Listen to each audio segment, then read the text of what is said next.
Bugün size bir korku filmi göstereceğim, Bite. 3 kızın tatil için Costa Rica'ya gitmesiyle başlar. Kirsten ve Flirty adlı sarışın kız, en yakın arkadaşları Casey'nin nişanını kutluyorlar. Grup tüm tatillerini kameralarıyla kaydediyor. Heyecanla kalacakları yere giderler. Casey, otel odalarındayken banyoda kocaman bir böcek olduğunu haykırır. Kapıyı açar ve diğerlerine içeride dolaşan garip böceği gösterir. Ancak tatil yerlerindeki havuz başında dinlenmeye başladıklarında tüm bunlar unutulur. İçeceklerini yudumlarken Casey, müstakbel kayınvalidesinin kendisi ve nişanlısının arasını açmaya çalıştığından yakınır. Kirsten ve Flirty çekici erkeklerle dans ederken, gece sarhoş olarak parti yapmaya devam ederler. Nişanlısıyla evlenerek büyük bir hata yaptığını düşündüğünü diğer kızlara itiraf eder. Ancak Kirsten ve Flirty, onun şüphelerini gidermek için ellerinden geleni yapar. Şafak sökene kadar parti yapmaya devam ederler. 3 kız güneşin doğuşunu izlemek için sahile gider.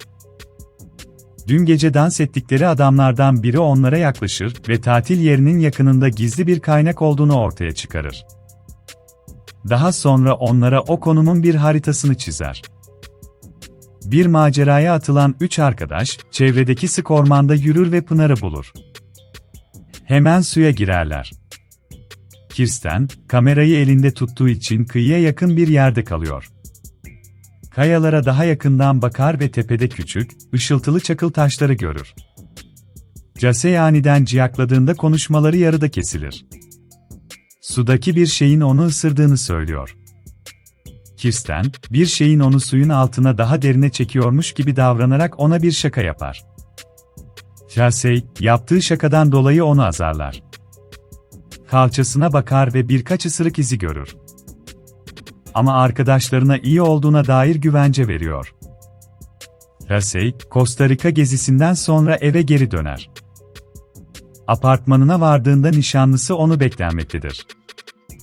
Anne ve babasından kendisine miras kalan ahşap mama sandalyesini memnuniyetle ona gösterir.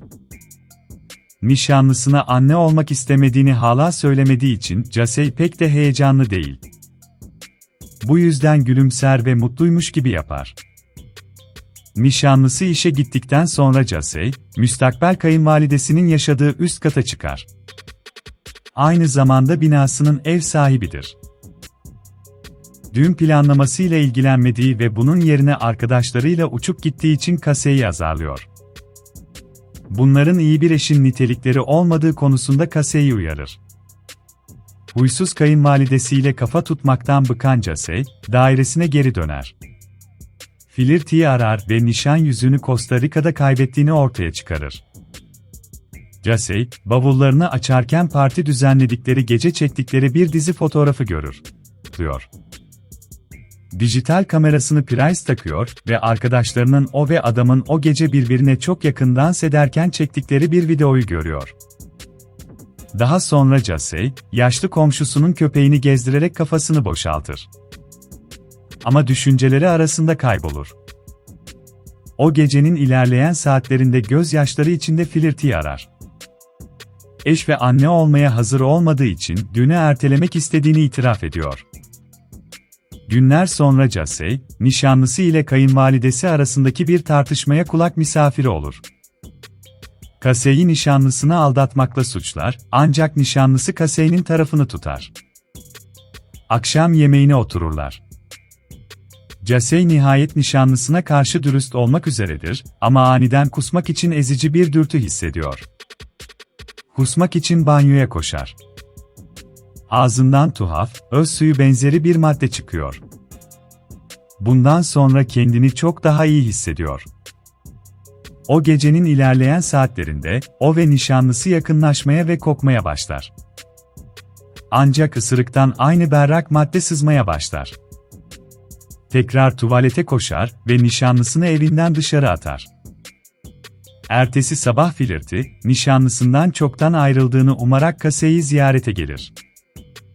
Ancak perişan haldeki Casey, ona bunu yapamayacağını ve Costa Rica'dan döndüklerinden beri kendini tuhaf hissettiğini söyler. Casey, yolculukları sırasında kameradaki görüntülerin bir kısmını daha izliyor. Bu video klip, o geceki yoğun partinin sonrasını gösteriyor.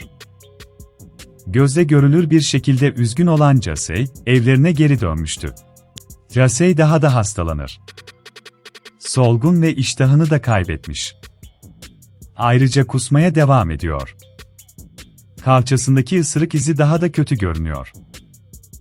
Casey, komşunun köpeğini tekrar yürüyüşe çıkarmaya çalışır ama nedense, köpek muhtemelen çok korktuğundan ona yaklaşmak istemiyor.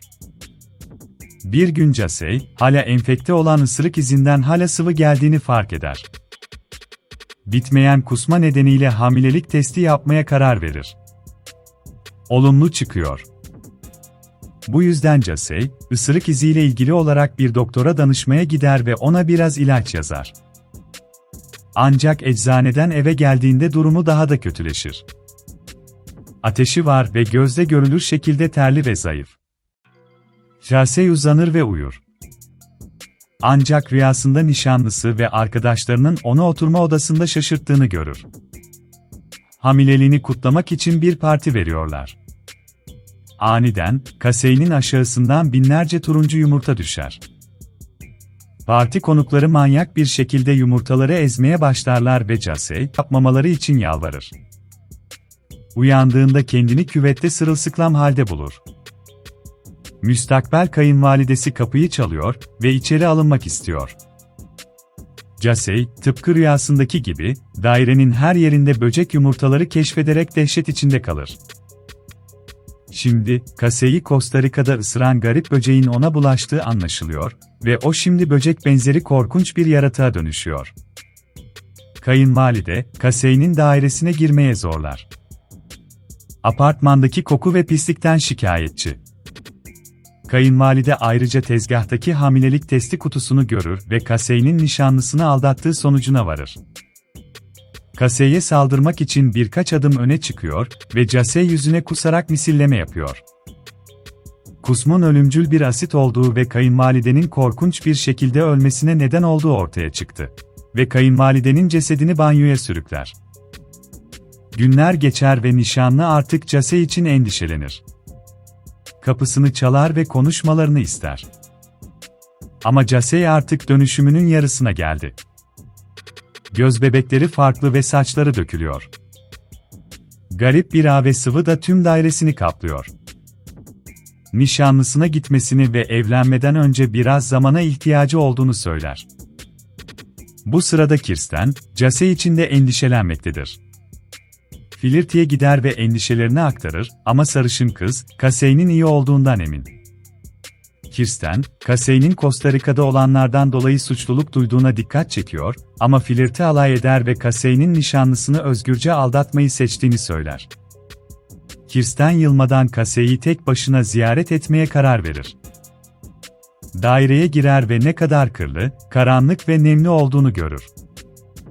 Ayrıca Casey'nin kayınvalidesinin çürüyen vücudunu küvette tuttuğunu da keşfeder.